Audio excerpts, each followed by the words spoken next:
Yeah, so my name is Zach Levey, and I'm the executive director of Levoca Impact Labs.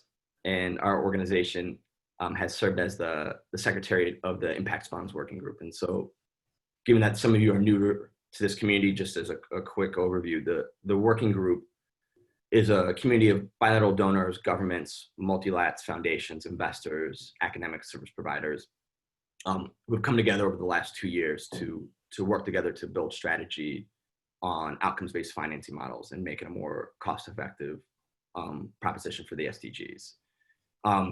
Just very recently, we had our annual meeting in London on March 3rd with over 90 organizations participating. And as we all know, in a very, very short time, things have changed dramatically. And as this pandemic seems to ricochet across markets and societies across the globe, one thing seems to be clear, and that's little is clear, and that uncertainty in the near term is a certain bet. Outcomes-based financing models definitely have not been spared. Like many of our international development projects, they're facing unprecedented challenges. Restrictions are impacting our project's ability to deliver services as designed. There's disrupting implementation schedules, impeding data collection for some of us. And while working virtually for many of us on the call today is an option, it isn't the same necessarily for many of the populations we work with who don't have access to internet and IT solutions in the same way. And while this picture is quite grim, good news is that many outcomes-based financing projects are adapting, and we're seeing providers, investors, outcome funders coming together and collaborating on how to adapt these projects, find solutions, and most importantly, to integrate innovations to continue services. So in April, we sent out I'm going to just quickly share my screen here, a survey on the impacts of COVID on your impact bond projects. And what we got from that was that there seemed to be quite a bit of interest from many of you to get some real-time information and learnings on how others are adapting and managing this crisis. And some of you also expressed quite a bit of interest in working at a deeper level collaboratively through task forces on very specific issues to tackle both some of these new design challenges as well as how outcomes-based financing models could play a role in how we could leverage the capabilities of this model for recovery and resilience. And so over the next 3 weeks, we'll be organizing a few of these exchanges via webinars every Friday at this time. Next week, we'll have Cooperación Inversora and Fundación Corona from Colombia, Village Enterprise, and BNP Paribas. On June 12th, we'll have technology and impact bonds with speakers from ICSO and Green Matters. And today, we will be hearing from Ellen Smith and Joe DiSilvio. Ellen Smith from Palladium on the Utrecht Impact Bond and Joe DiSilvio from Volta Capital. Just before we move on, also, if you haven't checked out the Oxford's website, GoLab's website, you should. They do I think some webinars every Wednesday and great materials for COVID-19. So please check it out if you haven't already. And so without further ado, I'd like to quickly introduce our speakers. And so our speakers are Ellen Smith from Palladium, who's the project manager of the Utrecht Impact Bond in Rajasthan, India, and Joe DiSilvio. Joe, are you there? From Volta Capital, who's also the project manager for the Impact Bond Innovation Fund in South Africa, but also Volta is also working on another impact bond as well in the health sector called the Cataract Impact Bond in Cameroon. And so let's get started. Ellen, maybe my first question to you, for those that don't know the Utrecht Bond, could you quickly just give us a quick overview of the project and talk to us a little bit about how the pandemic and the crisis is impacting its implementation, both in terms of the services, but also maybe through the lens of this type of contracting model. Sure, Zach. Can everyone hear me okay? I think so. Zach, can you? Yeah, okay. I hear you perfectly. Thank you for this opportunity. I'm really looking forward to hearing what other people's experiences have been and what their thoughts are on how to adjust in a COVID world. I work with the Utkrist Impact Bond, which is in Rajasthan, which is a state in India, which was selected because it has higher maternal and neonatal mortality rates. So the goal of the Impact Bond is to reduce maternal mortality rates and newborn mortality rates in Rajasthan. And the theory of change of how to do that in the Utkrist Impact Bond is by increasing the quality of care provided to expectant and new mothers in private small healthcare facilities throughout Rajasthan. So we work with several hundred facilities throughout Rajasthan, and we improve the quality of care that they provide. And we work with two sets of standards. One set of standards looks at overall quality of a healthcare facility, regardless of what types of services they provide or what specialties they have. The general quality framework. The other one is a quality framework that is specific to maternal and newborn health. So we work towards both of those sets of standards. And the way that the impact bond works is that every 6 months, it's a 3-year project. So every 6 months, the independent verification agency comes in, evaluates a sample of the facilities to see if they meet the standards or not.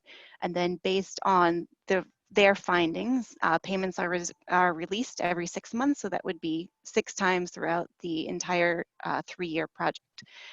So that's the overview of the project. The organizations involved are my own, which is Palladium, which is the implementation manager. The investment funder is the UBS Optimus Foundation out of Switzerland. We have 2 outcome payers. One is USAID. The other is Merck for Mothers, which is part of Merck. And we have 2 service providers who are the ones actually implementing the work with the small healthcare organizations. The 2 service providers are PSI, which is a US-based organization, and one called HLF-PPT, which is an organization based in India. So that's the overview of the project. Happy to take any other questions on that. The project is set to end in April 2021, so it began in the first part of 2018. So that's the 3-year time horizon and where we are. We've already made some adjustments to the project as we've gone, which I can talk about as they're relevant here. In terms of COVID impacts, India has been on a very strict lockdown for over 2 months now. So obviously that has greatly impacted our work because our work is based on the 2 service providers being able to physically travel all throughout the state of Rajasthan and visit these different facilities to work with the staff there on the quality improvement metrics. So we have not done any travel, and we have not visited any facilities. No one has actually been in our office. All our staff are working from home in Jaipur, the capital, since I think mid to late March, so a little over 2 months now. So obviously that has greatly impacted our work. And so what we have been doing is that we have been providing remote technical assistance and remote trainings to the facilities as we can. Of course, this was not foreseen. This was never part of our project design. So we've had, patchy results. Some facilities have taken to it quite well. Others don't quite have the bandwidth. And so it's been a varied experience. So one challenge is that we have not been able to work with new facilities that we haven't worked with in the past. We're only working with the facilities that we were already working with prior to the lockdown. We have mainly been reviewing topics that were already covered, and so we haven't really done much of moving on to new topics. We have also added sessions on COVID to our training, which is something that we weren't covering before, obviously. Infection prevention control was part of our quality standards, so there is a greatly renewed interest in those standards. And I think the bond has really served as a way for these sometimes far-flung and small facilities with remote resources to get high quality information about COVID and what they should be doing with COVID coming out of WHO or India. So we've been a good communication medium for that. So we have not yet made any adjustments to the contract. What another impact has been, we were supposed to have a verification round in April to May of this year.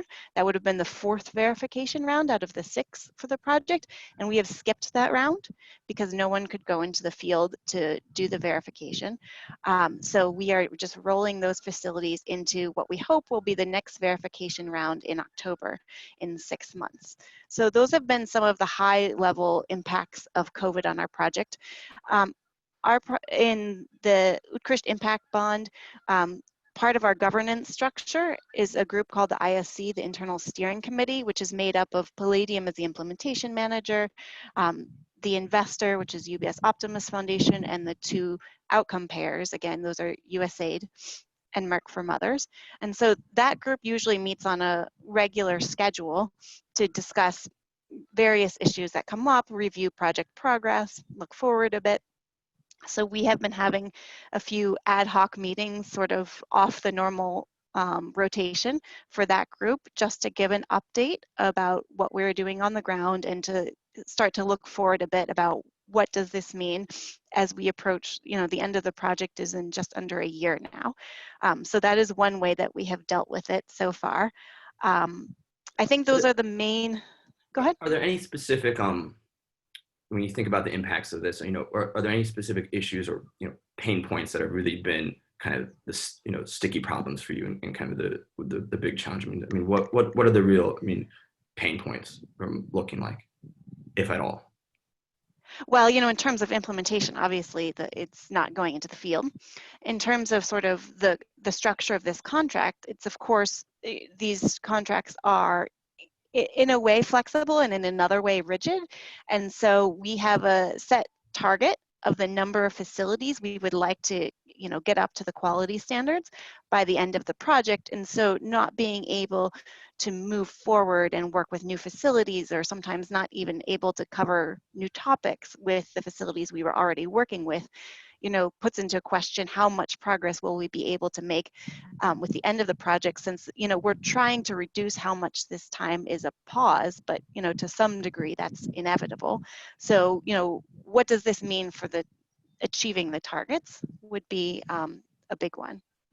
Great, that's an important point, and I want to come back to that point a little bit later. But let's maybe kick it over to Joe from Volta. Joe, maybe could you, same question over to you. Just it'd be great to just quickly give us a quick overview of your project. I guess you're working on 2 impact bond projects, but maybe the South Africa Impact Bond Innovation Fund, and talk to us a little bit about some of the challenges that you guys have encountered to start off. Sure. Thanks, Zach. And thanks, Ellen. And thanks, everyone. It's great to be here and happy to hear from everyone on the call as we try to work through some of these problem solve kind of globally as a I guess, results-based finance community here. So just a little bit of background. Like Zach said, we at Volta Capital, we work on 2 impact bonds as kind of the intermediary bond manager. The one I'll focus on today is a social impact bond in South Africa. As Zach mentioned, it's called IBIF, the Impact Bond Innovation Fund. And essentially it's focused on improving early childhood development outcomes in a non-center-based context. So let me just give you a rundown of some of the players. So the government is a key outcome funder here, the Western Cape's Department of Social Development, along with a private charitable trust, is a matched outcome funder. We have 3 investors, and then we're co-intermediaries along with Mothers to Mothers, who's I imagine many of you know, is a major NGO that works across Africa and elsewhere. The most important player, obviously, is the implementer. And we only have one implementer on this bond, and that's the Foundation for Community Work of the Western Cape, which is a rather small grassroots organization that we've been working with now. We're in the last year of the bond, so it's a 3-year bond, and to build their capacity and get them up and set up for scale. What the intervention they provide is they offer basically for communities in some of the townships in and around Cape Town. They train women in the community to do basically do home visits with care visitors and families and provide early learning experiences and curriculum and activities to those families who otherwise wouldn't have access to ECD centers. And with the ultimate outcome and the goal is to get these students and children more ready for their first year of schooling. Grade R is what they call it in South Africa. So that's the intervention. And so I guess to give a little more context on it, there's 3 output payments, actually outcome metrics linked to payments in this bond. One is recruitment and retention. One is attendance, which we can talk a little bit about how our thinking on that's changing. And the third is the only true outcome measure here, which is a development assessment of school readiness called the ELOM, the Early Learning Outcome Measure. Like I mentioned, this is a 3-year SIB. We're in the final year now, so ending in November. So yeah, a lot of thought going into kind of what does this mean for those outcome payments that are coming up and all those things. And we can get into that a little bit. But just to give you a sense of how this has played out, like India, I think South Africa has a quite strict lockdown, as many of you know, one of the stricter ones in the world, as far as I understand it. And so obviously the immediate impact here is that the key part of the intervention, which is these home visits, where people in the community actually go to homes and work with children and families, can no longer happen face-to-face. So normally that's a 1-week session, about 45 minutes to an hour.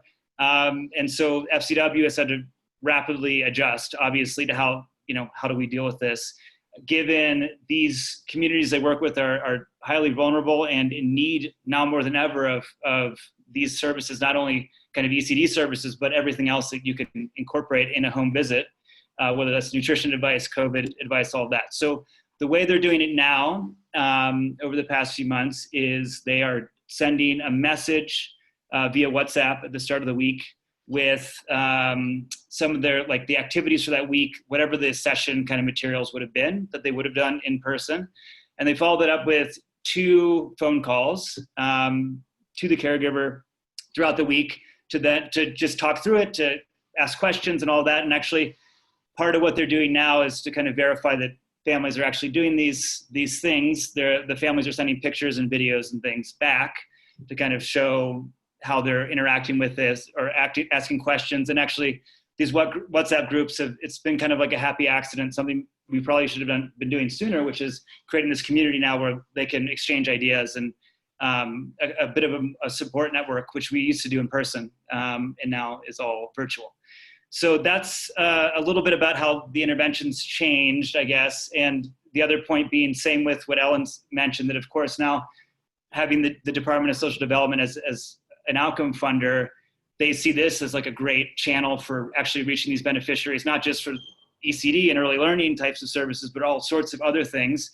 And so there's a key reporting element there of, like, we're really concerned about potential for abuse and domestic violence and all these things that can become worse, obviously, that were already there, but can become worse when, in a situation like we're facing now. And so this is another kind of reporting channel, as well as a channel for, I guess, the home visitors to provide COVID-related type of updates and best practices in hygiene and things like that. So I'll pause there. That's how the implementations changed and where we are now. And then happy to get into, I guess, how the contracting's changed if you want. Yeah, and let's get that into a second. Maybe just to sum up on that. I mean, what would you say is the biggest pain point for you guys and for the project as a result of this? Yeah, I mean, I guess so there's a couple of things. And so I think we're in a fortunate position that it seems that we're still able to roll out the intervention as it was intended in a way, virtually. And it seems to be going okay, and like families are engaging. But that was the big worry, and let's see how that goes over time and all of that. But I think, so one of the initial pain points was just like, how do you get family, like how do you connect with families? And there's still some element of that with people that don't have phones. We need to shift budget around for data plans and all that kind of logistical stuff. For the most part, seems to be working. But that's a constant kind of pain point that we have to deal with. I think another piece was that we've been talking for quite some time about, well, this was meant to be a kind of a 3-year pilot that would then be scaled up in another bond or some other way. And so like an IBWG 2.0, if you will. And so that takes on quite a different I guess there's a lot of different thinking that has to go into that now. In terms of what do we do, there's a lot of really positive learnings that have come out of this bond and continue to come out of this. And we want to make sure we can continue to measure and like understand how do you best measure kind of learning outcomes at this stage and what's the right kind of intervention for this particular population. But it seems like now there's obviously going to be challenges in how do you actually do that. And then to your point, I guess, how do you think about, how do you think about creating a new kind of impact bond in this type of climate with these restrictions in mind? So I think that's a big one we're facing now. And would you say the experience is quite similar to, because you're managing 2 impact bonds as Volta, is it a similar experience or similar challenges in what you're doing in Cameroon? Yeah, it's quite a different one actually. And I don't know how, conscious of time too. I can get into as much depth as we want on that one, but I think just high level on that, that's quite a different one because the service provider in that one is a hospital, right? That generates its own revenue, that has like more capacity, I suppose, in some ways. It's also a health intervention, so there's a whole component there to kind of some Ellen's point that has a different color. But I think they're actually still able to do some operating as well at a very reduced capacity. But as cases go up in Cameroon, it could be that they have to completely stop. And then it's something where it really would freeze. You can't do a virtual cataract surgery, right? And so right now they're able to do, I just spoke to the hospital a few hours ago, actually, about 10 eye surgeries a day with a whole host of new protocols in place. That's down from, I think the max they've done is about 50 a day, and they have capacity to do 100 a day. And so and that's for the best. We don't want to incentivize them, right, to take on more surgeries if that's going to put them and their patients at risk. But so there's a balance there. And so we're kind of playing that by ear. Right now, it's just kind of like keeping it at a very low capacity. The talk now is that maybe we do freeze something for this period or reduce down the outcome target because there's a payout at the end of performance year 3, which is coming in March of 2021. So we have some time to kind of work that out, but I'd be curious to hear from others too, how they're thinking about from a contracting, I guess from like the outcome payment perspective, as you're coming to a deadline and you're facing this specter of not reaching your targets, and what are some different approaches to dealing with that? But right now things are still moving on both of these. At least we're still they're still able to reach the beneficiaries in some way. Yeah. So let me move. Let's go back to Ellen real quick. And Ellen, you touched upon this a little bit, but it'd be interesting just to quickly go a little bit deeper on. You guys are integrating some interesting attempts to kind of provide some services virtually. It would be great to hear a little bit more about how you're adapting some of the program and also what's been kind of the process and kind of the thought process and kind of concerns around that, both in terms of its effectiveness, how that relates to the overall, impact on this type of contract as well, and kind of, particularly as, may relate to others who are working in maybe not the same sector, but in different ones. Yeah, so the effectiveness of the remote trainings is a big open question for us. It's one that we don't have the answers to yet. So the process, we use a variety of, ways of connecting with the staff of these facilities. Sometimes it's over the phone, WhatsApp, some of them can do video bandwidth. One thing is that some of the staff are unable to reach their facilities because of the lockdown. So in some cases, we're providing these remote trainings to staff that are actually at the facility, which has pros and cons, and sometimes they're at home, which has pros and cons. Each has pros and cons associated with it. We had before COVID, from the beginning of the project, a framework of what type of facilities we would work with. We have filters in place of, what would make a facility eligible and the right fit for our project, and this was not part of it. So of course, this is not something we anticipated. If we had, we would have been looking about connectivity issues and those types of topics from the beginning. I'm not sure if that answers your question. Sure, and go ahead, please. When you're done, I have a question for Joe. Please go for it. I like the back and forth, so this is good. Go for it. Yeah, so Joe, you mentioned that the third of your the metrics that trigger a payment is this assessment of the children. So have you been able to do that in this context? I don't know how frequently you do that, or I assume it was in person until now. Have you been able to do that? If not, how are you going to adjust to that? And, you know, if you have or will be doing those, you know, what are the results? Because, you know, one question for us is what are the effectiveness of our remote trainings, and we don't know the answer yet. So I don't know if you have any sense yet of the effectiveness of the remote services you're providing.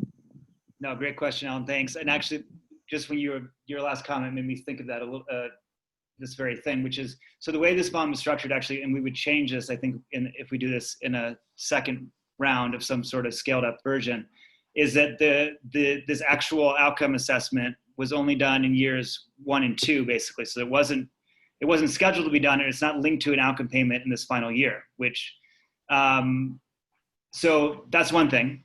That being said, we were going to do one anyway, and we had set aside budget to do one because we had seen such positive growth from year 1 to year 2, and we wanted to it informs so much about how the implementer actually is performing, the curriculum they're providing and the intervention they're doing. So we wanted to do another one this fall, right at the end of the bond.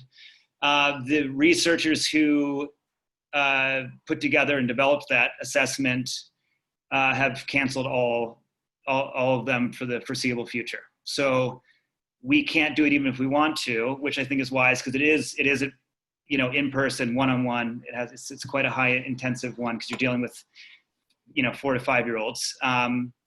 But I think what our thinking now is we do really want to understand, how is this impacting learning outcomes? And it's interesting because in some ways, actually, now the intervention is providing more touch points than before in some ways.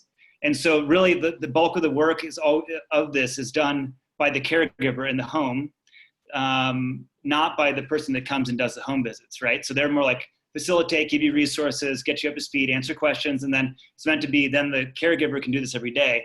And so now if we're checking in 3 times a week, it could be that maybe that actually increases, and the caregiver, no one's going anywhere. So it could be that actually increases the intervention, but we won't know for sure. So what we're thinking now is we won't be able to do an official kind of ELOM assessment as we had been doing, but we're looking at, they've done internally mock assessments using similar type of assessment, but with their own staff. And so we're thinking through a way we could do that remotely or somehow. And now the challenge is when you're dealing with 4 and 5 year olds, any curveball that you throw into the equation about how this is performed really can affect the outcomes as well. And so there's a lot of thought to be done there, but it's a great question. It's something we're really thinking a lot about.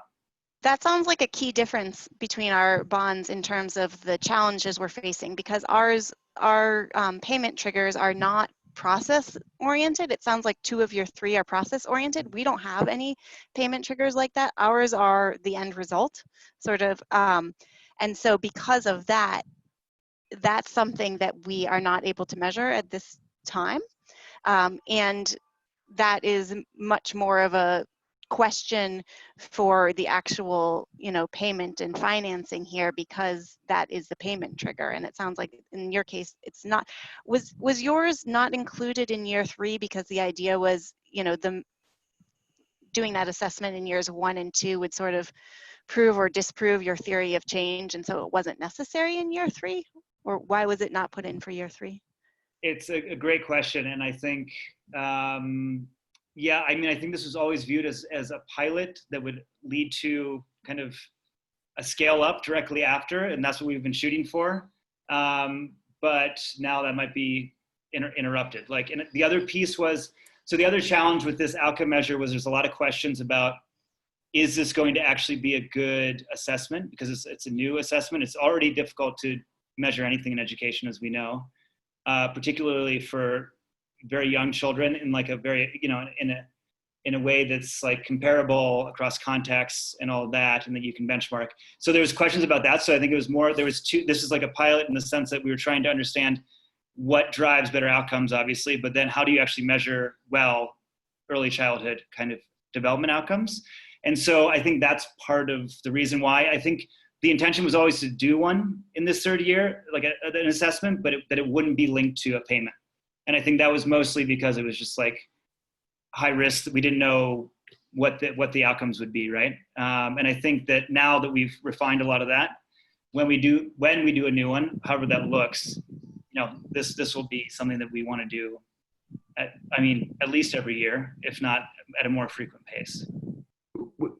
We've talked a little bit before on kind of the impacts of timelines and kind of where you're at in the implementation process. And we're curious to hear, kind of building off this, what we've just been talking about a little bit on kind of the conversations you've had with your other stakeholders, and how does where you're at in implementation kind of impact, what your needs are and kind of, what you need to have. And what's your, curious if you guys could just share a little bit your thinking and, how you're working through that. And both, your two projects are at slightly different points of implementation. Joe, you guys are coming up towards the end, and Ellen, you guys are more midway through.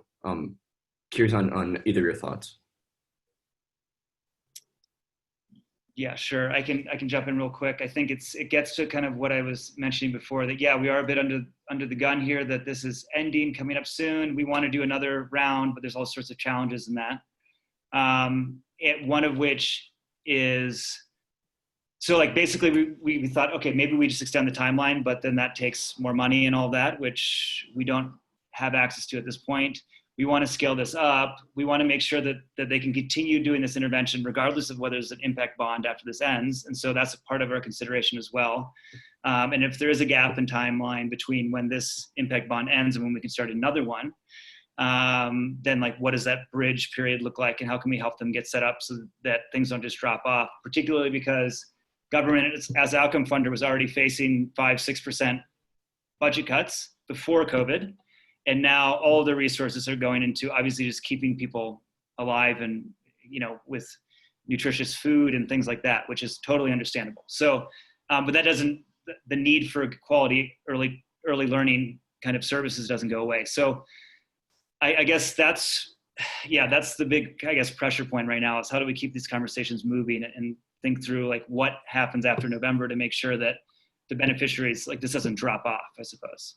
And how's been discussions with, I guess, the government and the other stakeholders? I mean, has it been, I guess, interesting, that you're working with a domestic government, and has it been more complicated, less complicated? Are you having to even deal with contract amendments, or are the contracts sufficiently robust that you can kind of manage? Yeah.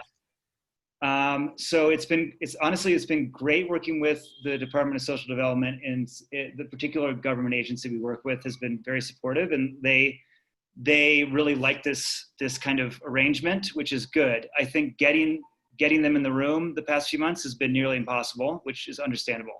And so I think they've always been quite flexible within their very kind of like bureaucratic framework that any government agency will have.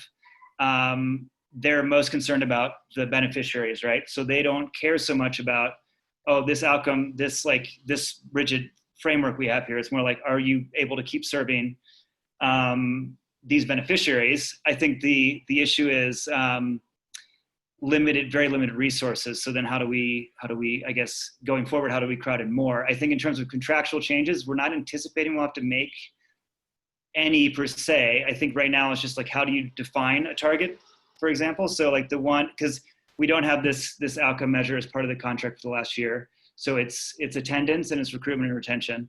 And so this attendance target is just a question of, is it okay with everybody that instead of one in-person per week, that's counted as attendance? Now we count that as one message plus 2 phone calls, right? It's getting that mix and making sure everybody's okay with it. So far, we've no indication that they're not okay with it, but it's just getting everybody comfortable with that, I suppose, in the meantime. Ellen, maybe kind of question quickly over to you. Curious on that, but also curious on insights on the conversations you've been having with kind of some of your key stakeholders, and what does that look like? I think there's always been some concern around these are very rigid contracts. If things don't go according to plan, then all hell breaks loose. And curious, you have several several more institutional actors, and you have USAID. I think Priya may still be around from USAID, and UBS I think also is probably here as well. And curious, what have those conversations looked like in terms of trying to find practical solutions? Has it been really tough where everybody's really digging in, or is there a kind of value add in that collaborative approach? Well, I feel that we're at the early stages of our COVID response because, you know, we're all seeing that this COVID is going to be around for a while. And so far, everyone has been, of course, understanding because there's not much you can do when there's a total lockdown, and we've been doing the best we can remotely. So, you know, I think that so far those calls that I mentioned about the ISC, the sort of steering committee, the leadership steering committee, have been kind of updates from the field of how things are going, you know, with the lockdowns, what we're hearing from the facilities, what we're trying our best to have some continuity in our relationship with these facilities via remote platforms. So, you know, everyone has been quite supportive so far, but it's also been a bit of a wait and see feeling because we don't know when lockdowns end. We don't know how much we'll be able to continue when lockdowns end. So I think we all recognize that this will be a conversation that will continue throughout 2020, quite possibly beyond, you know, once the lockdowns ended, for example, we've already had facilities mention concern about if we're going to have our implementers, our service providers going around to different facilities, you know, that is an infection prevention control topic right there. So I think this is going to be a long question. I'm very interested in this question of the rigidity versus the flexibility of these mechanisms. And it's an interesting one in the topic of Utrecht specifically because we have already made some adjustments that weren't necessarily envisioned at the onset of this work. And so that has been a very interesting and collaborative process involving that steering committee group that I mentioned at first. And so I think that where we are in the project, which is, you know, past the midpoint, plays in not only in terms of us having now limited time of how to catch up in terms of targets, but also it plays in the sense that the different institutions involved already have a relationship. We all sort of know the lay of the land already in terms of what are the topics of what's gone well, what's been challenging in the project. And so we sort of already have that framework to build off of. One adjustment that we have already made on the project is we now accept that as I mentioned, there are two different quality standards that we're working towards on Utrecht. One is general health facility standards that could be applied to any facility. And one is a set of quality standards specific to maternal and neonatal health. Each of those sets of standards sort of has the backing of some sort of Indian institution that uses them themselves and actually certifies the organizations. At the beginning of the project, the design was that we would have this independent verification agent come in and evaluate our facilities or a sample of them to see if they met those standards or not, and not wait for the actual certification by the certifying agencies within India because we were afraid that would take too long. It turns out with the maternal health standards, the certifications are happening faster than we originally thought. And there were some original discrepancies between the way the verification agent was evaluating those standards and the way the Indian institution was. So we did make a mid-course correction earlier, this is all pre-COVID, in terms of now accepting that if one of our facilities is actually certified by that certifying agency, that will count as a payment trigger, rather than the verification agent sampling that facility and visiting them. So all of that is a long story to say, you know, the project already has a history of adaptation and how do we deal with that and how does this steering committee work in terms of making these adaptations as they're needed, despite the, you know, what can sometimes be the rigidity of a mechanism like that. So this maybe segues into maybe a final question for both of you is kind of knowing what you know now, you know, and looking back, I mean, what would you do anything differently, and what would you do differently to, let's say, future-proof these types of contracts? Is there anything that you would kind of, knowing what you know now, have done, you know, a few years back?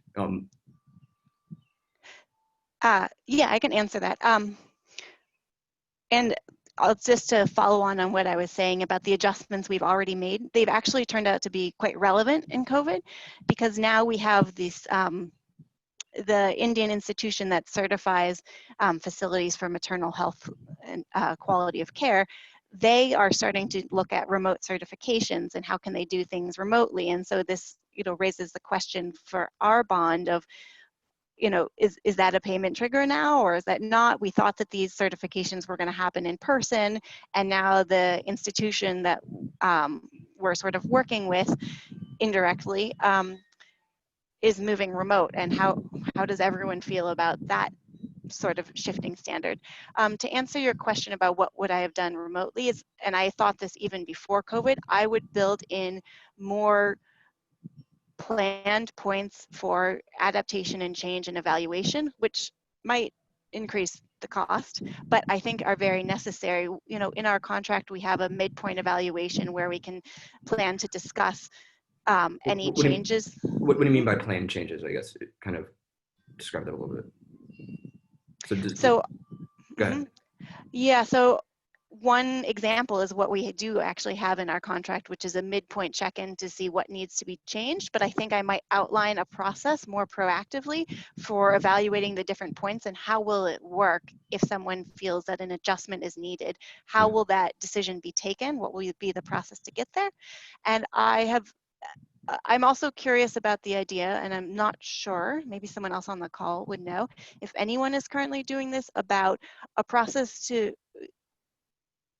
at some point in the implementation, reevaluate the financial model and looking at the payment levels that have been set, and to evaluate if those are the correct outcome payment values or not.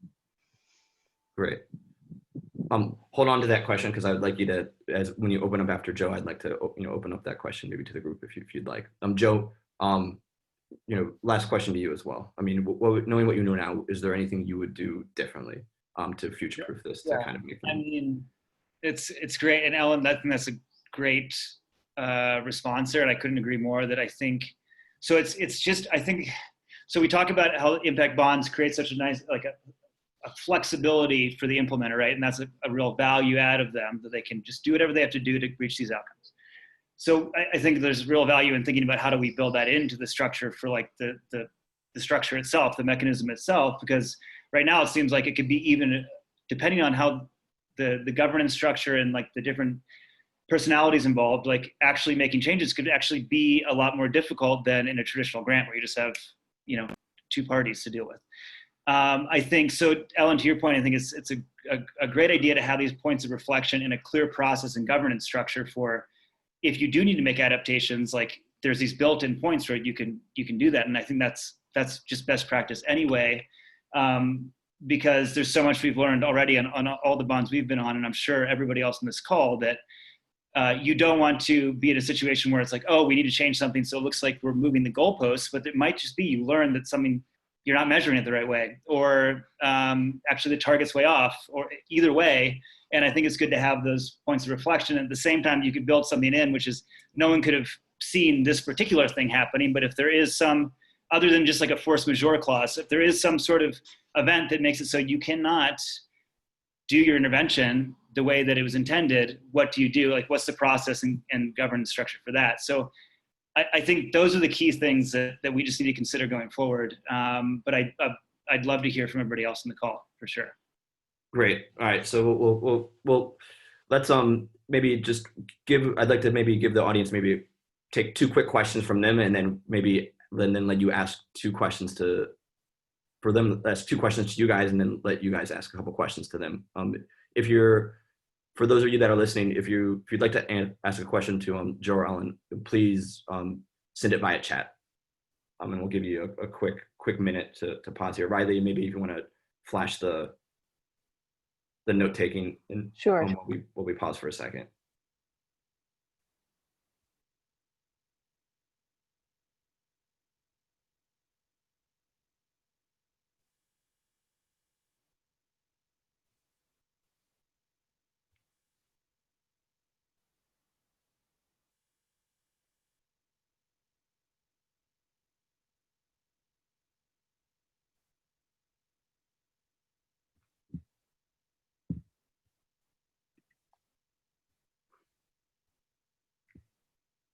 I have to say, while we wait, this is very impressive and visually stimulating way to like communicate what's been said. I like it a lot. Yeah, we figured, everybody's got so many webinars. Figured it would be to mix it up a little bit. And thanks to Riley for doing this. We have a question here from Celeste from Village Enterprise, and she says, "Hi, Ellen. I'd like to hear more around discussion around your internal steering group and any possible adjustments to the contracts."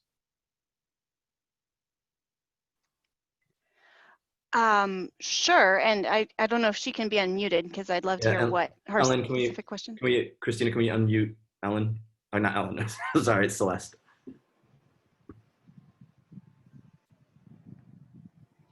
I think I have the power to unmute myself. There you go, good. Yeah, okay. And people can put on video if you want as well, but you don't have to. Sure, yeah, that's fine. You can't really see me very well here. Ellen, thank you so much. It's been a great presentation, and I sent the question a little bit earlier while the discussion was still ongoing. So I think that some of your later responses during the panel addressed what I was wondering. Okay, yeah. I would say that ISC group has been a positive and something that I would do again and sort of build on, as what Joe and I were saying, building in more mechanisms for reevaluating and making adjustments as you go and thinking through how will that go. You know, there's some ways I would do even more of that moving forward, but I think having that group that met and, as I said, had already gone through the process of making adjustments even before COVID hit has been a good thing on this project and something that has been done well. Yeah, I mean, I think that you're able to draw from already having experience adapting is huge. Village Enterprise, we'll discuss our case next week, so I won't really go into much detail, but we're implementing a development impact bond where we're approaching for the first time the possibility of changing the contract. And so it's a little bit more sticky, I think, for us than if we had already had a history of making adaptations to the contract. Yeah, I think having the group was key, but I would go further if I were to do this again and build in more specifics of playing out exactly who will play what role, how will those decisions be made, because we did have to sort of, you know, work through that, even making these adjustments pre-COVID, but just having the group is definitely better than not. Great. We have another question from Alex. I don't know Alex from where though, but she asks, I guess this goes to Ellen. You know, in terms of COVID impact, has skipping the May verification round led to greater capital requirement or further commitments from UBS Optimus Foundation? I don't know, Alex, feel free to ask the question and turn on your video.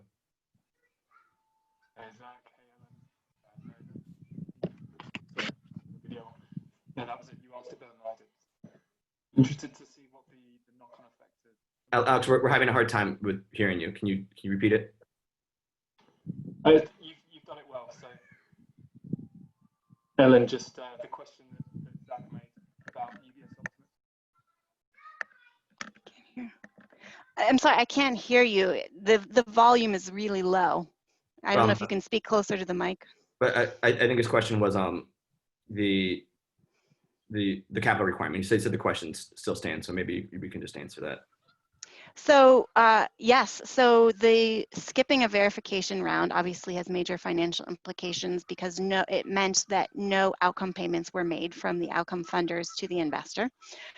In terms of the implementation team, which is Palladium and the two implementers, we have sort of a similar financial picture. Of course, we've reduced our costs somewhat because we're not traveling, but you know, we still have the same funds to continue doing our work remotely.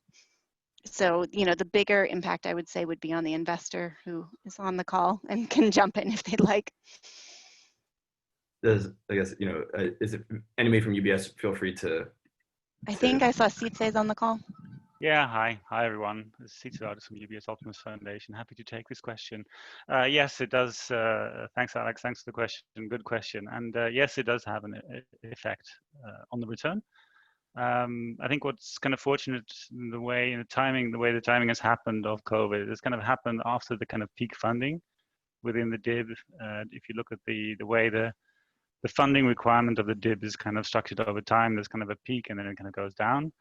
And this has kind of happened a bit after the peak. So there is still an ability from our side to keep capital engaged. It just means more capital is engaged longer, and that then has a knock-on effect on the return.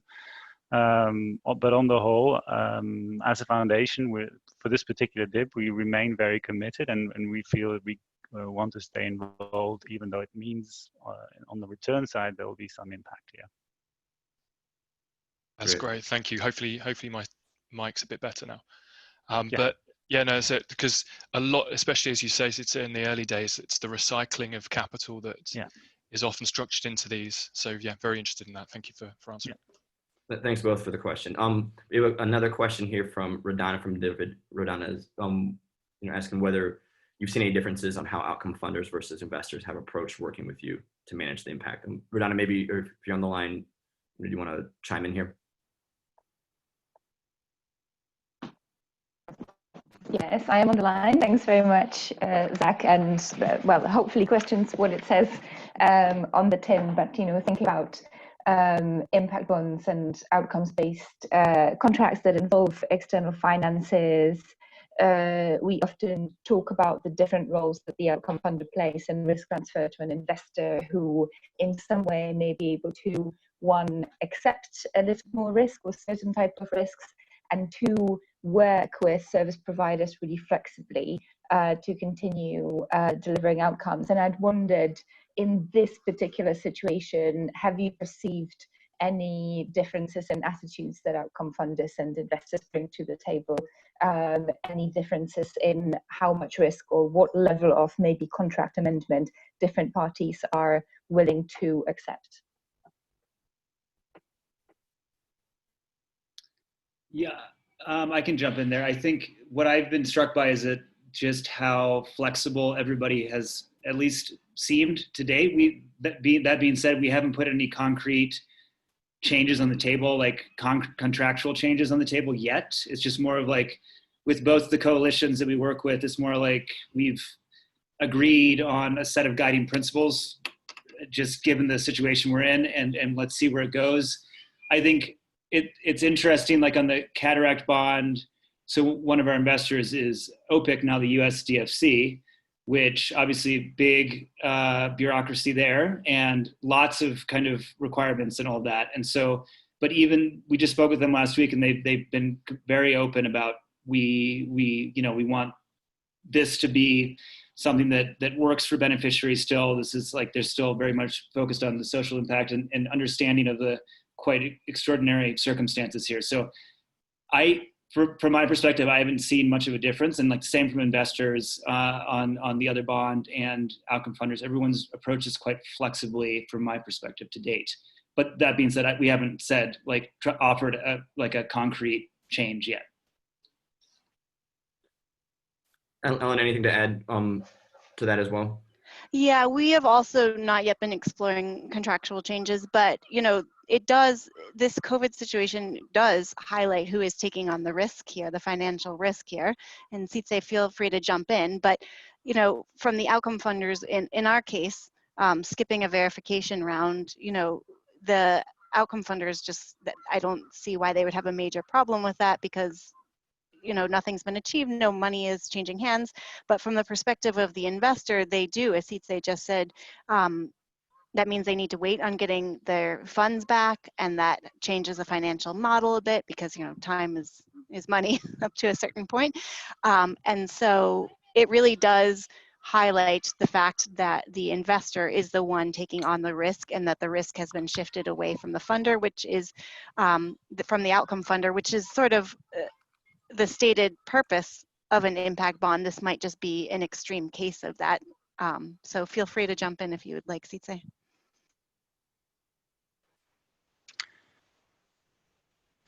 Yeah, I think what's important here is that, I mean, the COVID-19 pandemic has had an incredible impact, and there is kind of a huge it leads to kind of a lot of panic in a way. So I think what's really important is to kind of take a step back, keep a bit of a cool head and see what's really happening, and evaluate what's happening, and then act on that, and not immediately throw up all sorts of scenarios and potential solutions into the air until you have a bit more of a view of what's really happening, and to make a bit more of an educated assessment of the situation and take action on that, because initially there's so much up in the air. So I think that's what we're trying to do from our side, is to really take a longer view there, before we start going back to outcome funders and saying that we should renegotiate everything. Thanks. So I'd like to now switch, it back to Joe and Ellen. Do you guys have any quick questions that you'd like feedback on from the audience? And I remember you both had mentioned something around kind of contracts and governance, and curious, are there any specific questions where you'd like to hear people's thoughts or feedback on your projects that might be useful? Yeah, I mean, I guess I'm just in like information collecting mode here, trying to understand across this global landscape what people are doing. So like the more people can share, the better. I mean, anything that resonated with people, I think I'd be most curious selfishly to understand what people are doing as they if they're nearing the end of their project, or nearing, like, and I think we talked about a little bit about this, like nearing outcome payments and how they're dealing with that. Are they delaying them? Are they pausing things? What's happening? And then I'd be very curious if other people are like in the midst of designing new impact bonds right now, what they're thinking. And like if they're close to the stage of like implementation or anything like that. So I don't know if there's anybody in the call that's in that stage as well, because that's something else that we're thinking about as well. Ellen?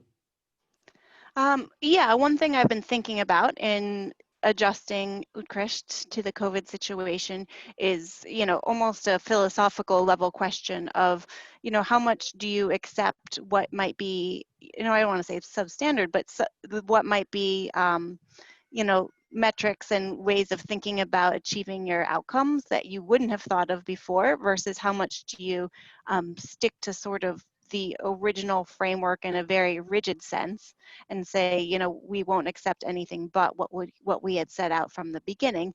As I mentioned on Utrecht, we don't have any process-oriented payment triggers. Ours are all about actual meeting standards of providing higher quality care. And so what do you do in a situation where it is much harder to not only provide assistance to improve quality of care like we want, but it's also much harder to go in and assess that? Do you wait until you can do it exactly as was pictured before COVID, or do you come up with another way or accept another way of evaluating that, which might not be as proven because this COVID situation was completely unanticipated? So if anybody is interested in providing kind of their thoughts or their experiences, those questions, please do so. In the meantime, I'd like to open up question to a person in our audience who may not know I'm going to ask her a question, but I see Deborah Rand's on the call, and Deborah, I'd be curious from listening to these two questions from Ellen and Joe and what you've heard today, kind of any reflections on kind of contracts and in thinking about future proofing these that you would like to share.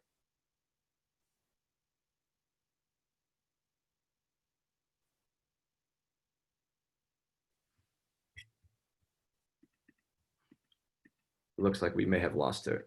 So does anybody want to are there any experiences to kind of in the audience that would like to kind of respond to Joe and Ellen's questions? I'm sorry, it took me a while to get back. Oh, no worries, there you are.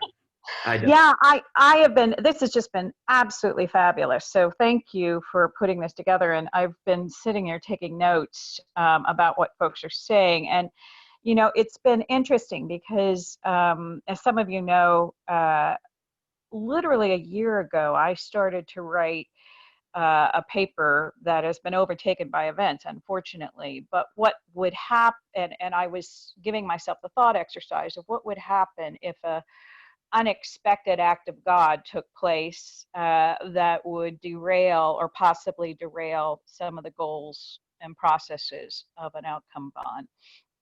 And at the time, I was focused on climate crisis, and some say this is part of a climate crisis. But you know, at this case, looking at COVID, I think a lot of that thinking was very much there. And just very quickly, a couple of thoughts I'm having, and I'm still wrestling with it because this has caused me to really rethink some things, as all of you are, is this question that was just raised, which is, do we need to build more flexibility into our contracts than we have? And what do we gain and what do we lose by doing that? And I think that's something for everybody to think about. And I think I've increasingly come to the view, I'm trying this out on you all, so react to me, but that the idea that was raised before of lots more check-ins, lots more detail about decision-making processes is probably an important way for these agreements to evolve contractually going forward. You're going to get there anyhow, but to the extent that you want to make room for renegotiation, and renegotiation could have financial impacts, it could have process impacts, it could have player impacts. Starting to set the rules of the game ahead of time and signaling to everyone that, hey, this is the world we're in, I tend to think that's healthy, as opposed to the having contracts that people can thump their chest and say, well, I'm out, this is done. I think making sure that there is an alignment around processes might need more attention than it's been given in the past. I don't know if that's responsive to what you were asking, Zach. No, that's a great thoughts. Any reflections from the panelists, and also any from the other people working on projects that would like to? Yeah, I completely agree. And what's interesting is, like Deborah, this is what I was thinking before COVID, and COVID has only exacerbated that. I do think that it will add to costs. And I know that that's already a concern with impact bonds as very high management and transaction costs. So, you know, in my mind, that just leads to the question of, you know, what's the benefit then that you get for those costs? And, you know, I tend to think that it might be sort of problems that are otherwise intractable, that are either hard to address, they haven't been addressed well in the past despite many attempts, or if you have a need for speed and doing things much faster or at a higher volume. But, you know, I have been thinking for, you know, over a year now that we need more of a thinking from the onset about the downside scenarios, which is something that I know at least at Palladium our impact investing side does a lot of, and how might things go wrong, and setting some parameters for, like, what is the process for making those adjustments, and sort of what is the range of adjustments that could feasibly be made. So yeah, just agree. Joe, what about you? Yeah, I mean, I think I agree as well. I think it'll be, I mean, interesting to see how we can do this. And I think it's a great point, Ellen, about the last thing we need in DIBS in some ways is another added layer of cost and all that. But I think, so then we really, what we need to focus on is doing these and structuring these going forward is, how do you bring down all those transaction costs up front and the design costs? And that's always been the value proposition here, that that's going to happen. So that's what we need to demonstrate. And then if we can do that, then I think that this is all worthwhile. It's just a matter of, yeah, do we have enough money to do it? Do we have the will to do all that? But I did see that some other people in the chat wanted to chime in, so I don't want to hog the mic. No, please. You know, and I want to come back to your transaction cost point there in a second. But maybe I see Jane. I think that's Jane Newman, probably from Social Finance, had some reflections as well. You know, Jane, feel free to chime in as well. Can you hear me? Yep, perfectly. You can't see me. Jane's iPad is Jane. Hello, everybody. It's lovely to be on here, and I'd like to echo the comments as well. It's really great to start this conversation, and I'm looking forward to the upcoming sessions as well. I just wanted to echo Deborah's thoughts about some of the things you can do with contracting, but also it's always a case of trade-offs. If you introduce flexibility, you also introduce risk for parties, because there's a there's a question of how much or how fixed, for example, an investor's specifications are. And I think one of the things that we have found in some projects is that although you might be able to introduce flexibility into the contract, there are external constraints like the terms on which outcome funding was allocated in the first place, which may represent a constraint that makes it actually quite hard to renegotiate. Some of the stuff that we have done, this is in the UK context, in some of our early contracts, and actually I think it's when we were helping draft the standard outcomes contract, was to think about almost creating a safe space for renegotiation when an unexpected event arises, because when you're contracting, you plan for everything that you can possibly plan for, but you sort of know what's going to happen is the thing that you haven't planned for. And what you want to have is a set of rules then that help guide the parties on how to respond in those circumstances, which isn't a force majeure clause, because as we all know, that's really the extreme. But I think that there's an opportunity for this this group, and particularly as outcome funds are developed and launched, to develop a set of principles which will guide the parties to how they can find solutions which don't default to I'm going to exercise my contractual rights in an uncertain scenario, because this is one extreme uncertain scenario. But I'm pretty sure every impact bond that has been launched to date has had unexpected events that the parties have had to navigate, and they have responded contractually better and worse. So that's all I wanted to add. Thanks, Adam. Thanks. Any reflections from either of you? And I believe Emily, or from Brookings, has both a question and maybe some insights to share as well. So I want to give her a chance. But first, maybe Eleanor or Joe, do you any other thoughts or reflections to respond? I'm excited to hear from Emily. I know that I just saw my email. This long anticipated report is out on, so that's directly relevant to this. So I'd love to hear from her. Yeah, Emily, please jump in. It's great to have you. We missed you in London, but good to have you here today. Hi everybody, great to see everybody today, or hear everybody.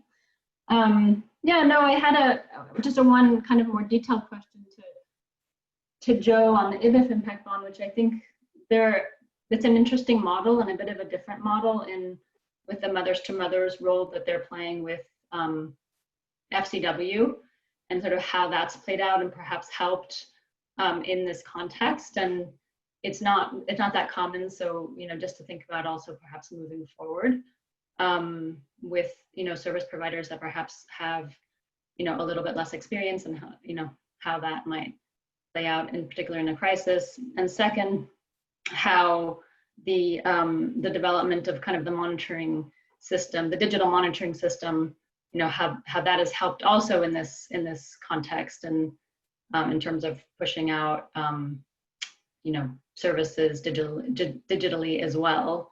And then finally, our policy brief came out today with contributions from many of you, so thanks for that.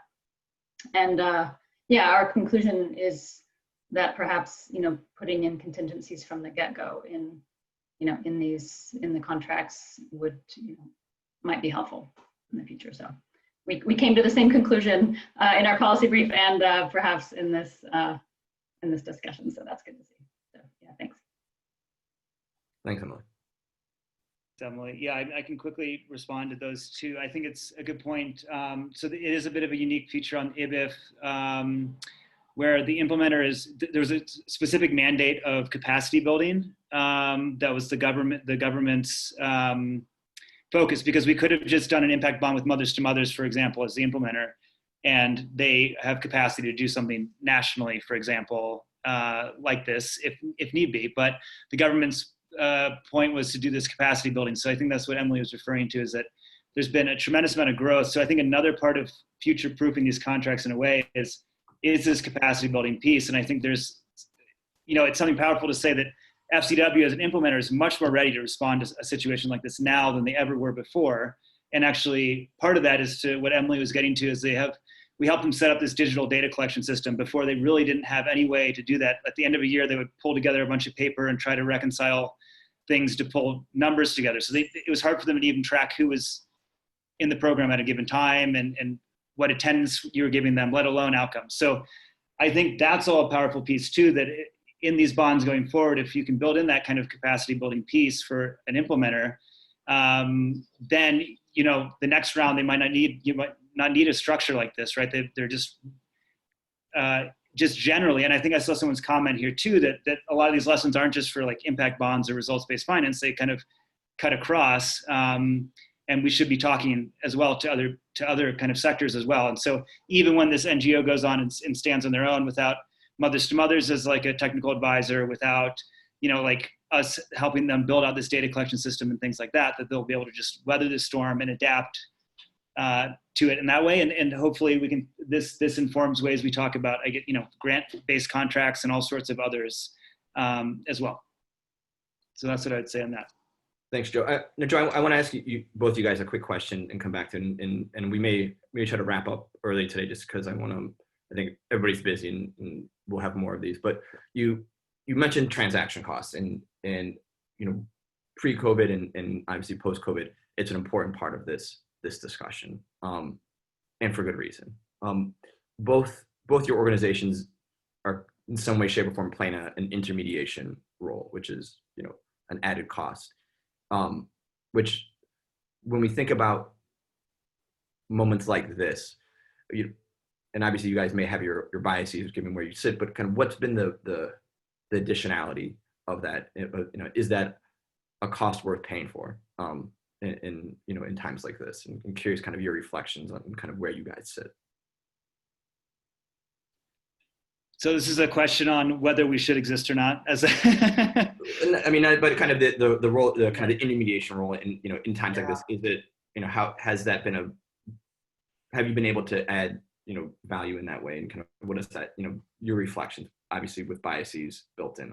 Right, of course, yeah, that caveat's always there. I think, I think it's something that over time, if you can do these well, you wouldn't necessarily need this intermediary piece, and you wouldn't necessarily always need one in every transaction, potentially.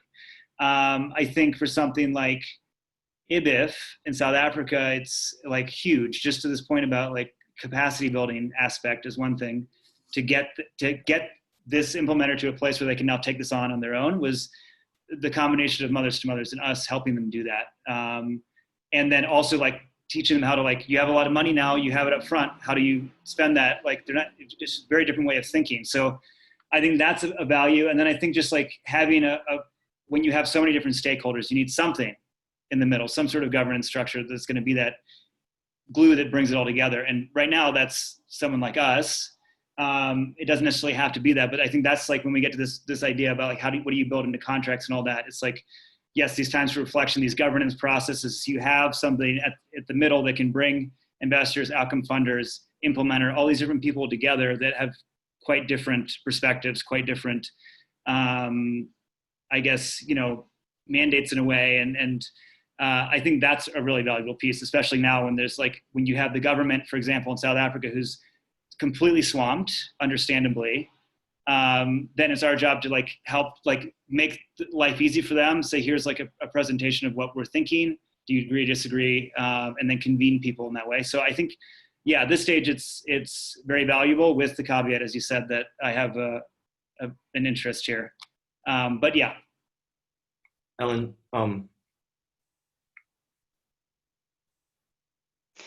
okay, so that's an interesting question. Do you need an intermediary, an implementation manager, a Volta or a Palladium there? So, my mind immediately goes to what's the counterfactual. and Utrecht is the example I know the best. If Palladium weren't there, what would it be? And so you would have the implementers or the service providers, as we call them. I think they would basically have to take on the role, because a lot of what I see the implementation manager doing is sort of a bridge between the field work on the ground and sort of these broader conversations that happen in an impact bond specifically about this sort of inherent tension between the outcome funders and the investor and the metrics and the adjustments. And so like that wouldn't go away if you didn't have an implementation manager. It would be someone else doing it.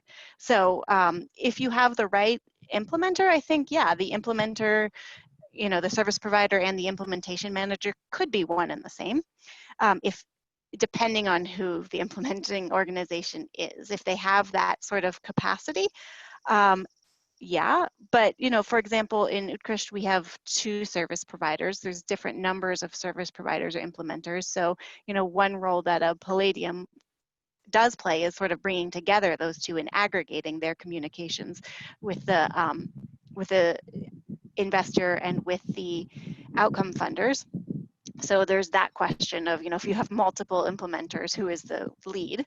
And then the other question is, if you had the implementer playing that role, you would just sort of have to add on a different unit and different staff to sort of do the same function. So, is that really a cost savings, or is that sort of the same? It's just a different organization doing the same role. To me, it's more a question of the structure of the whole mechanism, having so many different partners and perspectives and moving parts. That's the real cost, not who does it. Sure. Okay. Yeah, and I would just quickly add that that's exactly right, that someone has to do it. So it's just a matter of who plays that role. And then, yeah, I think there's also a real value in having someone that's like somewhat neutral in the center of these things, especially in tough times like this. So I think that would be the real value X. So much of this is about managing stakeholders and different perspectives and different levels of risk and all that. So that's the only thing I'd add. So I agree with Ellen. So we're running out of time, and I'm seeing a very rich discussion, which maybe we can pick up as we drill down next week on some of the kind of contract design features in the chat. But maybe just to quickly sum up, both Ellen and Joe, any final reflections on, we've talked a little bit about kind of the immediate, impacts of this on existing projects, but looking forward, we're facing a world with that's going to have unprecedented need, and likely more need with less resource, particularly when we think about ODA oftentimes being tied to GDP, government budgets shrinking, and tremendous impacts on the poor. When we think about both recovering, but also maybe longer term resilience building, do you guys see a role and why for these outcomes-based financing models in terms of really being a relevant part of that toolkit for what's to come? And obviously it's a loaded question, but please, just brief final reflections. I guess to Sitse's point, the benefit of something like an impact bond in a situation like COVID is that they are probably a little bit better about keeping their eye on the prize and not being, either distracted or moving so quickly as some other mechanisms might be, and we remain focused on sort of our outcomes and our targets as they originally were. So I think there's a role to be a benefit in keeping your focus. Yeah, and I would just add that I think, yeah, I mean, it's certainly, no matter what we do, having this focus on outcomes is key. I think no matter what type of structure you have, that is something that should be central and will only be helpful in any project going forward as a kind of mindset and structure. And I think, yeah, I think we do, there's a lot of work to continue to be done, like to the point we had before about bringing down transaction costs, but I think there's a real value in having like these diverse groups coming together to solve a problem. And I don't see that going away, or I think it's just about this idea of like using this as a learning experience to build back better and do these more efficiently going forward. So that would just be my final thought there.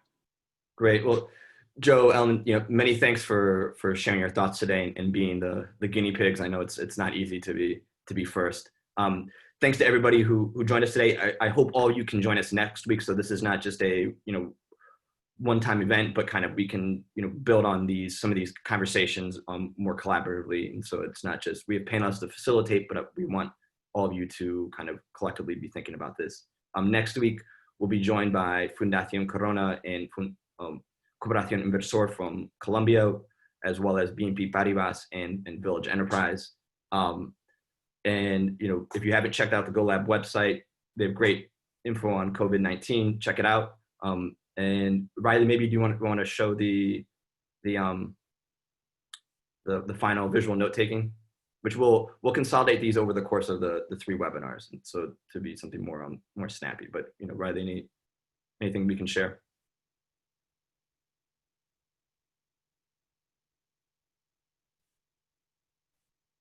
Great.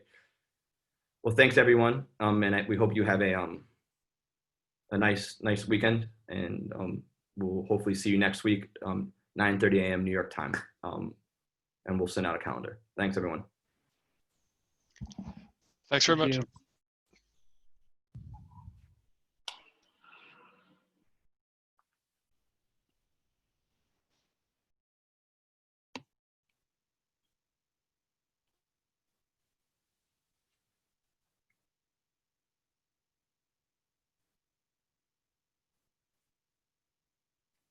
Riley, can you put it back up, maybe?